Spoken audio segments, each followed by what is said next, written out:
जास्ती टक्केवारी वाढून मतदान होईल असं आमची आशा आहे. किती टक्केपर्यंत व्हावं असे जे आहे ते प्रयत्न आहेत? कारण गेल्या अनेक 85 ते 90% मला वाटतंय. कारण काल पण मी सगळ्या आमच्या पोलिंग एजंट्सला फोन लावला, त्यांनी पण सांगितलं तसं आमचं कामकाज चालू आहे.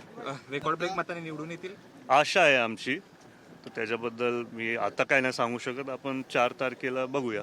दादा, वहिनीने देखील सांगता सभेमध्ये दादांच्या अपघातासंदर्भात शंका व्यक्त केली आणि तुम्हाला देखील असं काय वाटतं आणि मुख्यमंत्र्यांनी देखील या सगळ्या प्रकरणाची तळाशी तुम्हाला माहिती आहे, मी आधीच तो व्हिडिओ रोहित सिंगचा तिथं पोस्ट केलेला माझ्या सोशल मीडिया इंस्टाग्राम हँडलवरती. माझ्या मनात मी कायम बोलत आलो आहे की त्यांच्यावरती अटक व्हायला पाहिजे.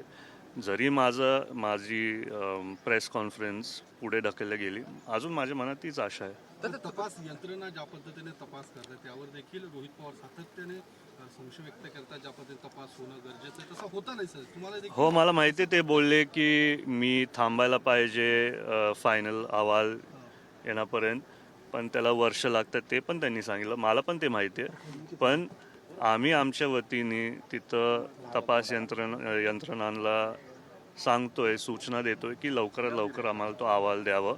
CIDची टीम पण चांगलं काम करते आणि आमचा संपर्क आहे. तर तुम्हाला माहिती आहे, मुख्यमंत्री साहेब पण कालच्या सभेत बोललेत की ते पण ह्याच्यात लक्ष घालतील. वहिनींनी पण CBIची तशी इन्क्वायरी व्हायला पाहिजे, त्याचं पण पत्र मुख्यमंत्री साहेबांना दिलंय. दादा, हे सातत्यानं अपघात की घातपात या संदर्भात जे आहे त्याच्यात रोहित पवार सातत्यानं म्हणतात की हा घातपात आहे. तुम्हाला काय वाटतं, हा घातपात आहे का अपघात वाटतो? मी जोपर्यंत आपल्याला खरी माहिती मिळत नाही, मी लोकांना दिशाभूल करणं मला चुकीचं वाटतं.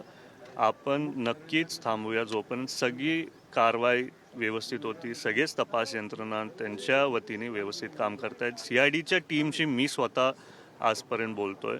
मी पण त्यांच्याबरोबर चर्चा केली, पण सारखं मी मीडियाच्या समोर येऊन ते बोलत नाही आहे. पण पुढच्या 2-3 आठवड्यात मला तर वाटेल लगेच सगळं कळेल. 2-3 आठवड्यात चित्र स्पष्ट होईल असं वाटतं. निवडणूक जरी सुनेत्रा वहिनीची असली तरी देखील चर्चा ही आहे की तुम्ही या पुढच्या काळात अर्थात 2029 मध्ये तुम्हाला या सगळ्या याच्यात उभे केले जाणार आहे आणि तुम्ही ज्या पद्धतीने लोकांची मागणी आहे की 19 मध्ये मी उमेदवार व्हावं, 29 मध्ये मी उमेदवार व्हावं. पण माझी आशा आहे, नाही तर माझ्या मनात काय आहे की मी पक्षाचा छोट्या कार्यकर्ता म्हणूनच कास माझे पुढे चालू ठेवावं आणि सगळ्यांना तिथं मदत करावी. 29 ला तुम्ही तुमची तयारी असणार? तयारी नाही, मी तुम्हाला आताच बोललो, माझी नाही, लोकांची ती मागणी. जय पवार मतदान केंद्रावर निघालेले आहेत.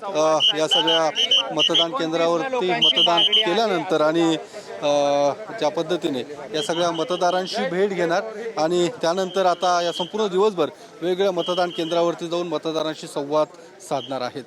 कॅमेरामन अभिजित पिसेसह मी योगेश बोरसे, TV9 मराठी, बारामती.